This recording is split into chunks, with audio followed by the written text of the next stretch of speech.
okay, in this lecture, I'm going to talk about quantum mechanical modeling of periodic structures. Okay, so we have already talked about molecules. Molecules, we use the isolated gas phase type calculations. On the other spectrum of our materials world is basically our crystalline solids, which we model as a periodic infinite solid. Okay, and for this, we basically use plane wave based approaches. All right. Now, let me first define what a crystal is. A crystal is a time invariant 3D arrangement of atoms or molecules on a lattice, right? So I will use this example, which is our perovskite, which has the formula SRTiO3. This is the crystal structure of your perovskite, and of course this is repeated infinitely in 3 dimensions. And the way you can think about this perovskite crystal structure is you can think of it as basically a motif. The motif is basically this SRTiO3 unit, and you repeat this SRTiO3 unit on each of these lattice points on the simple cubic lattice, right? And what this gives you is basically a repeated unit of this perovskite crystal structure. Okay. Sorry, these slides are not on Canvas. Yeah, I'm not seeing them myself. I'm not sure about other folks. Okay. Don't worry about this. I will put the slides on Canvas after this lecture. Okay.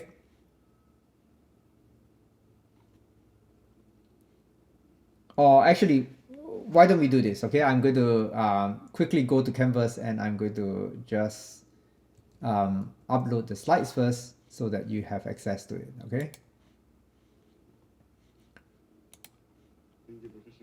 No problem. Give me just 1 minute.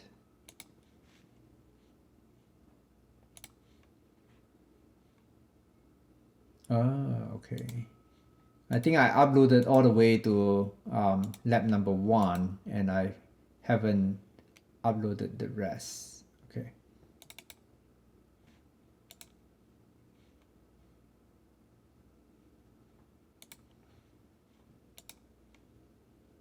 I'm seeing this lecture now. Okay. So this lecture is now on Canvas. You should be able to see the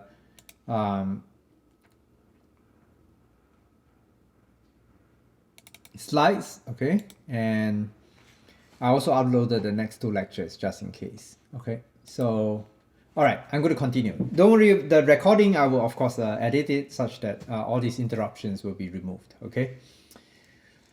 All right, so the characteristic of all crystals is that they have translational symmetry, all right? So what translational symmetry means is that you can think of the motif and the relationship between the positions of the different motifs is essentially given by a translation vector, right? And the translation vector is just equals to this linear combination of the lattice basis vectors, right? And typically we use A, B, and C to define the basis vectors for a 3D crystal structure, okay? And U, V, and W must be integers, okay? So you can think of different types of translational symmetry. You can have, for example, one-dimensional translational symmetry. If you look at these music notes, essentially the positions between different music notes are just given by integer multiples of this lattice vector, which is in this direction. Okay. Similarly, you also have 2D materials where you essentially have 2D translational symmetry, and the perovskite crystal structure that we just saw has 3D translational symmetry. And this is another example over here, which is your simple sodium chloride crystal structure with 3D translational symmetry. Okay. All right.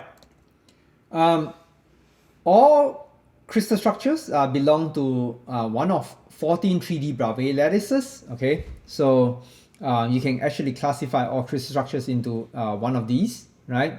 And it goes from the top left here, which has the lowest possible symmetry, all the way down to your bottom right here, which have much higher symmetries. Okay, so you have your triclinic crystal structures where essentially you have no symmetry other than your rotation, your translational symmetry as well as your inversion symmetry, to something like, for example, your monoclinic crystal structure where you actually have a 2D rotation, and then you have your orthorhombic tetragonal with your 4-fold rotations, and then your cubic, of course, you have a very high symmetry structure. Okay, now so if you are interested to learn more about the different Bravais lattices and crystal structures, you should take either NANO266 or NANO114, where they actually will cover the lattice symmetry of your 3D Bravais lattices. Okay. So when we for all the crystals, we can, for any crystal structure, we can define what is called a unit cell. Okay, a unit cell just simply is the smallest possible is a representation of the unit where you can essentially repeat it to basically form your 3D structure. Okay, so I'm sure you have already learned this in your chemistry classes or your high school chemistry even. For example, what this shows here is your FCC conventional unit cell, where you essentially have your atoms at all the corners of your cube and atoms at the center of the faces of your cube as well. And essentially what you do is that if you take this conventional face center cubic crystal structure and you repeat it in 3 dimensions, you basically get your FCC material, right? Now, however, for something like the FCC crystal structure, this is not the primitive unit cell. Okay, when we think about a primitive unit cell has only one lattice point per unit cell, rather than something like the FCC conventional cell, which actually has 4 lattice points per unit cell. Okay, so you can actually redefine your basis vectors such that you have the basis vectors are just from a corner atom to one of your face centered atoms. And using this, you can actually define a much smaller primitive unit cell, which also will actually form your 3D structure if you repeat it in 3 dimensions. Okay, so this is an important concept because typically when you are doing quantum mechanical calculations, you want to minimize the cost of your calculations, right? So unless absolutely needed, you wouldn't want to do the calculation on a 4 lattice points unit cell if you can actually get away with the calculation on a 1 lattice point unit cell, right? Because this unit cell would have 1/4 the total number of atoms compared to your conventional cell, right? So typically when we do quantum mechanical calculations, where possible, we will actually use the primitive unit cell unless we have some other scientific reason why we are actually interested in the conventional cell, okay? All right. Now, for any unit cell or lattice, we can actually define what is called the reciprocal lattice.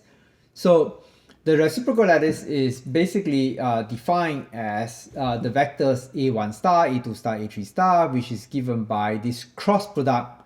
So a1 star is just given by the cross product of your a2 and a3. Basically, here we are switching notation. Instead of using a, b, c, we are using this subscript notation a1, a2, a3 to define the basis vectors for my unit cell. Okay, so the reciprocal lattice vector a1 star is just given by the cross product of your a2 with a3 and with this normalization factor. Okay, the normalization factor is basically just the volume of your unit cell, and this is the same regardless of which of these vectors you are looking at, right? But so for A2, it is the cross product of A1 and A3, and for A3, it is the cross product of A1 and A2. And then for electronic structure based definitions, we usually have this factor of 2 pi in front of my basis vectors. Okay, this factor of 2 pi in my definition of my reciprocal lattice. Okay. Now the property of my reciprocal lattice basis vectors is such that if you take the dot product of your reciprocal lattice vector with another direct space lattice vector, you essentially get 2 pi delta ij, where delta is of course the delta function. So what this means is that the reciprocal lattice vectors is always orthogonal to a basis vector that is not the same same subscript. Okay, so and this is obvious, right? Because if you look at A1, the definition of my reciprocal space lattice vector A1 star, it is given by the cross product of A2 and A3.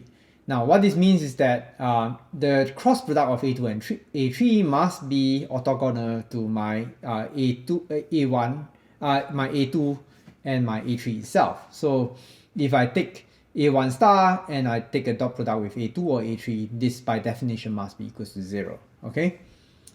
So and if I dot product with A1, then the numerator and denominator cancels and you just get 2 pi. Okay. All right. Now this is just a definition. So you will soon see why this actually matters. Okay. And this really matters when we are thinking about what are the solutions to the showing the equation for a crystal with translational symmetry. Okay. So similarly, translation vectors in the reciprocal space lattice, you can actually define them in terms of this linear combination of your translational your reciprocal space basis vectors. Okay, so for the reciprocal space, typically we use instead of UVW, we use H, K, and L to denote our reciprocal space lattice vectors. Okay. All right. So now, when we do calculations on infinite periodic solids, infinite periodic solids is defined by what are called periodic boundary conditions, right? So in other words, we are going to use this 2D example and 1D example to make it easier for you to visualize what we mean by periodic boundary conditions, right? So for all crystal structures, we can always define this unit cell, and because of with this unit cell, you can actually repeat them in infinitely in all directions to basically get your total your 3D or 2D or 1D crystal structure. Okay. Now, let's think about what is the external potential from the nuclei for a material with a periodic boundary condition, right? So let's think of this just this very simple 1D chain of single atoms, right? Now, what you notice is that with our external with a periodic boundary condition, our external potential also has the same periodicity, right? So if you think of this atom Z plus, this atom Z plus actually creates a potential well, right? And this potential well has this form. And because I have periodic boundary conditions and this periodicity with a lattice parameter A, this simply means that this periodic well must be repeated at each point in A, right? And basically my external potential would also exhibit the same kind of periodicity as the periodicity that my collection of atoms have, my crystal structure have. Okay. Now, for any periodic function, okay, we can actually define this. We actually can simplify our Hamiltonian. Okay, so our Hamiltonian is now given by the kinetic energy of my electron plus V of x, and this V of x has this form, right? Because of periodicity, it means that the value of my V of x and the value of my V of x plus some integer multiple of my lattice constant must be equal, right? For in a 3D, in a 1D periodic potential, right? So we know that for any periodic function, we can actually express this periodic function in terms of a Fourier series, right?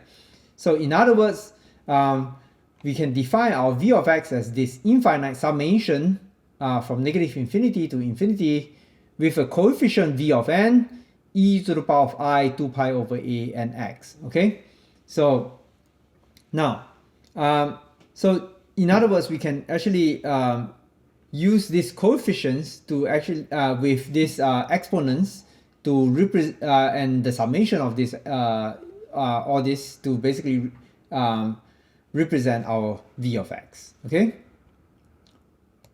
so this leads us to what is known as Bloch's theorem. Okay, basically Bloch's theorem states that for a particle in a periodic potential, the eigenstates can be written in the form of a Bloch wave, right? So this basically says that my wave function for a particle in some periodic potential, and when we talk about periodic potential, it doesn't have to be 1D, it can be 2D, it can be 3D, okay? This wave function is actually can be written in the form of this e to the power of ikr, which is our plane wave, plus multiplied by this periodic function u and k r, okay? And this u of r has the same periodicity as the crystal, right? And this k is basically a vector of real numbers, which is also which is known as the crystal wave vector, and this n is what is known as the band index. Okay, so for any reciprocal space lattice vector k, okay, we can see that basically your wave function with the wave vector k plus capital K would just simply be equals to your wave function n of k, right? Because k plus reciprocal space vector k dot r is going to just give me 1, okay?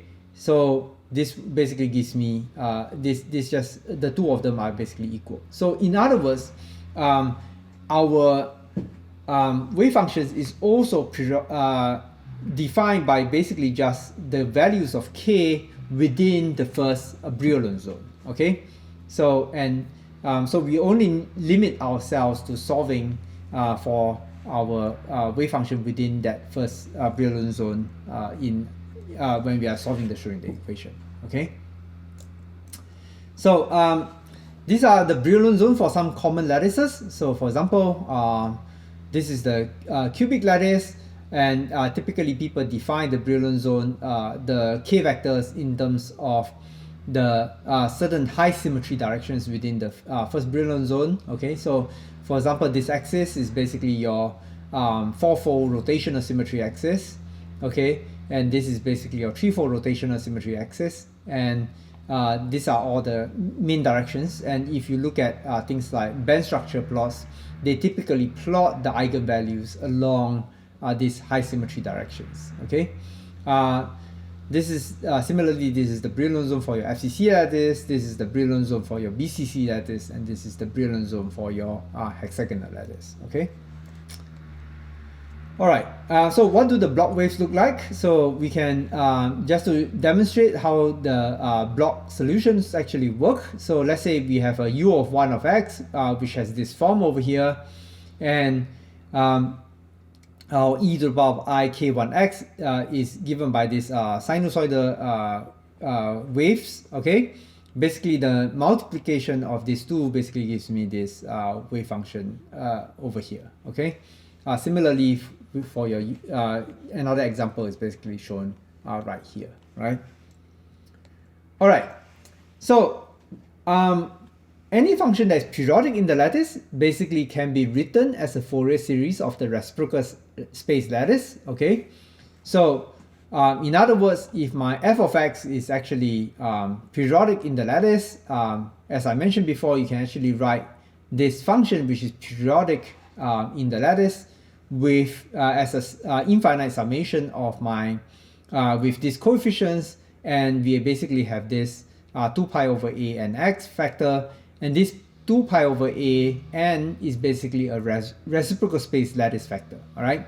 And this is basically my reciprocal space lattice vector in 1D, but obviously you can see that for 3D, you can extend this basically to a 3D format, all right? So from Bloch's theorem, we know that our wave function is of the form, of this form, okay? And since U of R basically have the same periodicity as the crystal, and K is basically my crystal wave vector, what this means is that I can rewrite this this wave function in terms of this Fourier series, okay? So we are going to write our U of R, which actually is which has the same periodicity as my crystal structure, as a infinite series of wave vectors, okay? Infinite summation of plane waves, okay? So this is basically the equivalent of this equation right here. I'm basically taking this periodic function and I'm rewriting it as a Fourier series. The coefficients are C of G and e to the power of I gr. G is my reciprocal space lattice vector, and I am now summing across all my reciprocal space lattice vectors, okay? So our wave function now is just equals to e to the power of ikr multiplied by this function over here, and you can see that this gives me this then just gives me this expression over here, which is still summation across all my reciprocal space lattice vector, some coefficient which is a function of my n, k, as well as my wave vector, my reciprocal space lattice vector g, e to the power of I k plus g dot r, okay?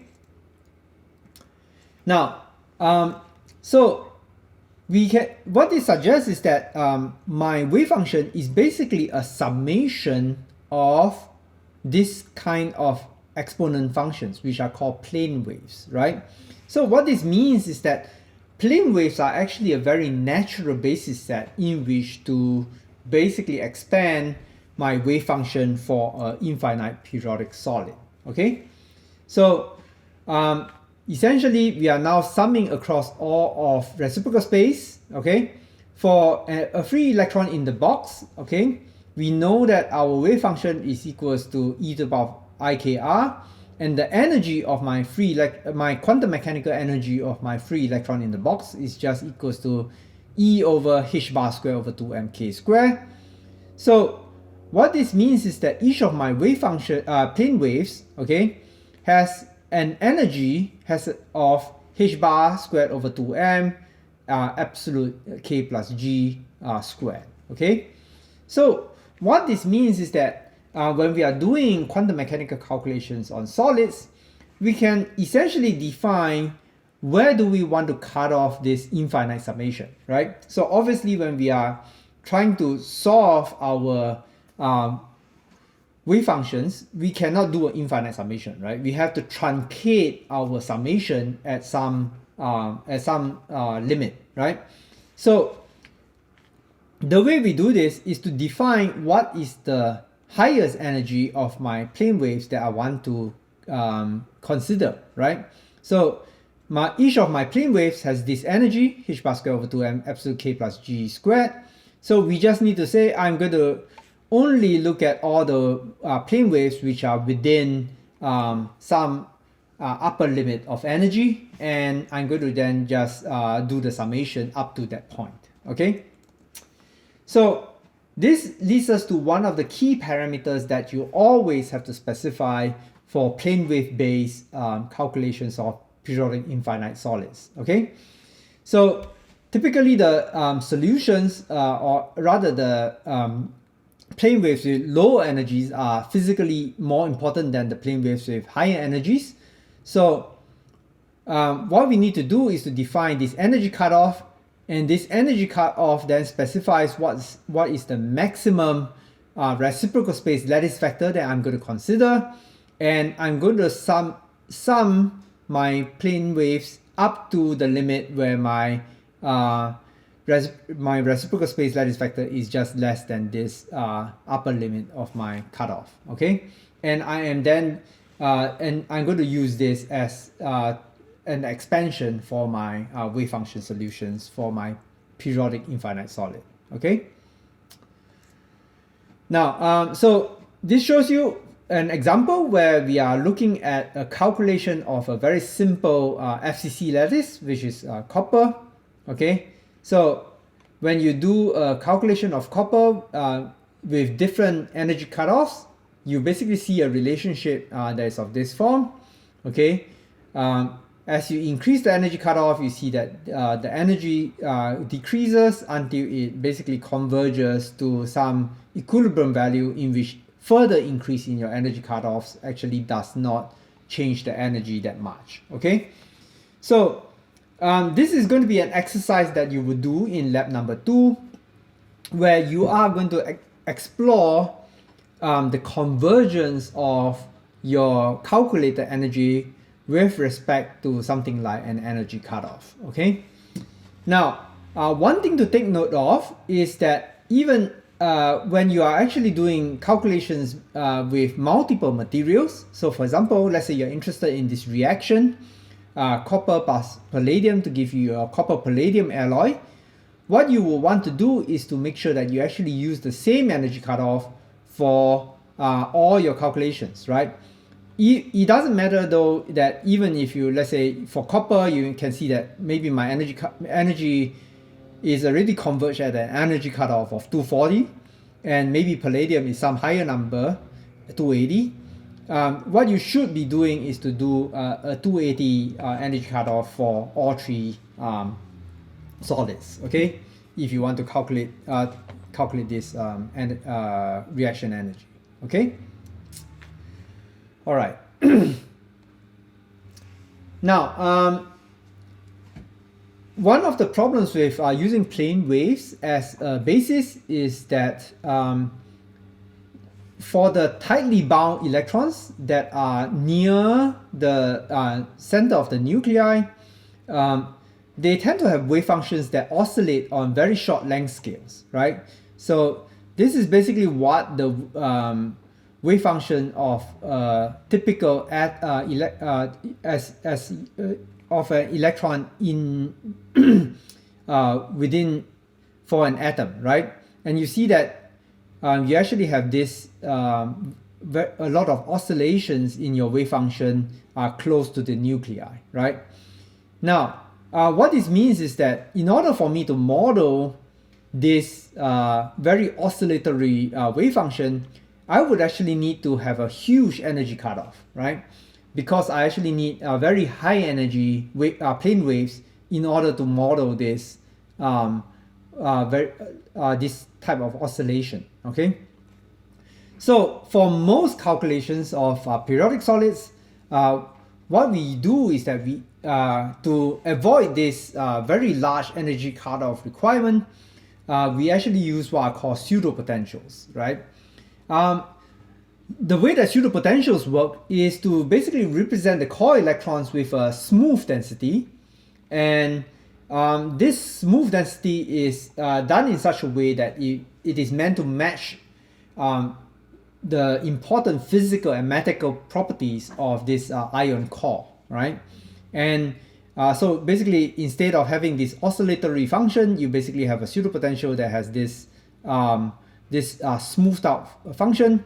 You still, of course, model your valence electrons in using your plane waves, but what this does is that it reduces the energy cutoff that is required for your calculations. Okay. All right. So there are many different types of pseudopotentials that are packaged with various quantum mechanical codes out there. So, for example, there are what I call norm-conserving pseudopotentials. This basically enforces that within the cutoff radius, the norm of the pseudo wave function is identical to the all-electron wave function. Okay. There are also what I call ultra-soft pseudopotentials. This relax this non-conserving condition with the advantage that now you reduce the basis set size even further and also reduces the cost of your calculations. And nowadays, one of the most commonly used ones are what are called projector augmented wave or PAW pseudopotentials, and they are basically an improvement over the ultra soft pseudopotentials. They generally give you some similar results as the ultra soft pseudopotentials and your all electron calculations in many instances. It also avoids some known issues with the ultra soft pseudopotentials. Okay. All right. Just to give you a comparison of the different pseudopotentials. So this NCPP stands for non-conserving. You have your pores from different sources. You have your ultra soft, and these are a comparison of your lattice parameters of carbon, silicon, calcium fluoride, and BCC iron with respect to experiments. The general conclusion that you see from this table is just that essentially most of the pseudopotentials work reasonably well. There really isn't that much of a difference between the different pseudopotentials in many instances, right? And they all give you very good lattice parameters, very good bulk modulus for all these different materials, and you can see that the accuracies are actually quite good. For example, your silicon, which is something that you'll be exploring in lab number 2, the experimental bulk modulus is 99, and all the pore calculations gives you just within a few percentage points of your calculated bulk modulus for silicon. Okay. All right. So how do you go about choosing pseudopotentials? The main differences in pseudopotential, the main choice that you have to make in pseudopotentials is typically how many electrons are considered within the core and how many electrons are not considered in the core, right? Most of the quantum chemistry codes, especially for certain elements, they may provide multiple pseudopotentials with different number of valence electrons, okay? So, and the choice basically depends on your research problem, right?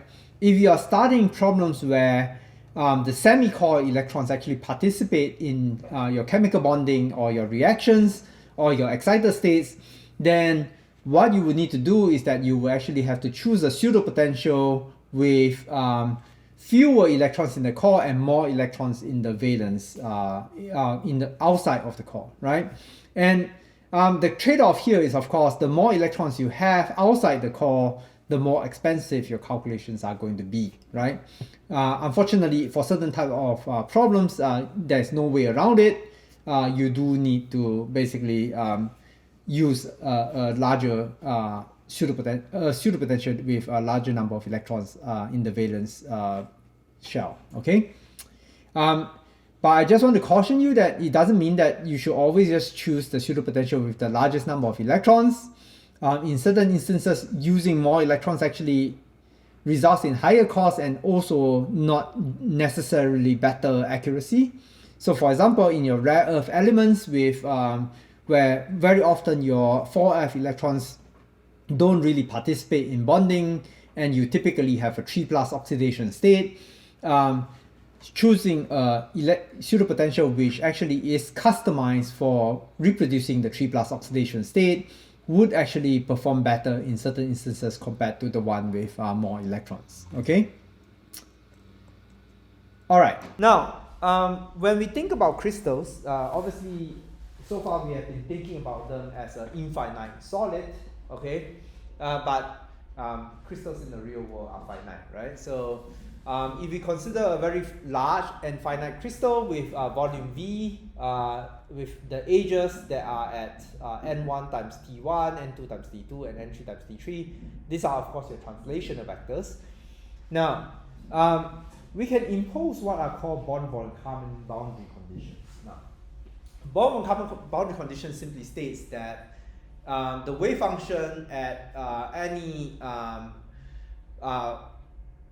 n times t1 or n2 times t2 and n3 times t3 vector away from a particular coordinate will be exactly equals to the wave function at that coordinate itself, okay? So what this simply means is that if you plug in your plane wave equation, you will find that your Bloch wave functions, basically you will find that the requirement to satisfy the Born-von-Karman boundary condition is that your e to the power of I k n1 t1, e to the power of I k to n2 t2, and e to the power I n3 t3 must be equals to 1, okay? Because you just need to substitute this vector into your plane waves, into your Bloch wave functions to know, okay? So the possible k vectors that are compatible with this kind of cyclic boundary condition are then given by basically things which are a rational fraction of your reciprocal space lattice vectors, okay? So m1 over n1, m1 over n1, m2 over n2, m3 over n3, or m1, m2, n3 are all integers similar to capital N1, capital N2, and capital N3. And so basically this gives you a way of discretizing your reciprocal space, okay? So for us to do our, when you're actually finishing your, doing your quantum mechanical calculations, frequently what you need to do is to do integrations in the reciprocal space, okay? So this is the way that you actually count the number of electrons in your system, as well as you are going to integrate the energies of your, integrate the total energy using the states which are labeled by your reciprocal space vector k, all right? So in essence, the average of some function, for example, energy, let's say your energy is given by this volume of your cell divided by 2 pi over 2 pi cubed. This is basically just a normalization factor, and you integrate that function across the entire Brillouin zone with respect to your k vector, right? Now, obviously, the way that we do integrals in a computer is by basically calculating the value of that function at discrete points in reciprocal space, and then you just sum them up, right? So obviously, that's how you actually do an integral in a computer, right? A computer can't do a continuous integration, right? So what we then need to do is to basically do a summation over k space, your f of k at discrete values of k, all right? So this basically leads to the second type of parameter that you always have to choose when you are doing a simulation of a periodic solid, which is what is the mesh of k points that you are going to use to integrate your Brillouin zone, all right? So there are a few ways. The cheapest way, of course, is to do it with just one point, right? So in other words, for the entire Brillouin zone, you are just going to take one point, and then you are just going to say the value of my function is going to be the value of at that particular k point, right? For really, really large cells and really expensive calculations, that may be the only option you have, okay? So you can choose what is the optimal point, which is called the Baldarashi point, or you can, more typically, you just choose the gamma point, which is the point at 0, 0, 0. Usually, for most other systems, you would do what is called a Monkhorst-Pack k point, okay? This is a fancy name. It basically just means that you are going to sample it at regular intervals, okay?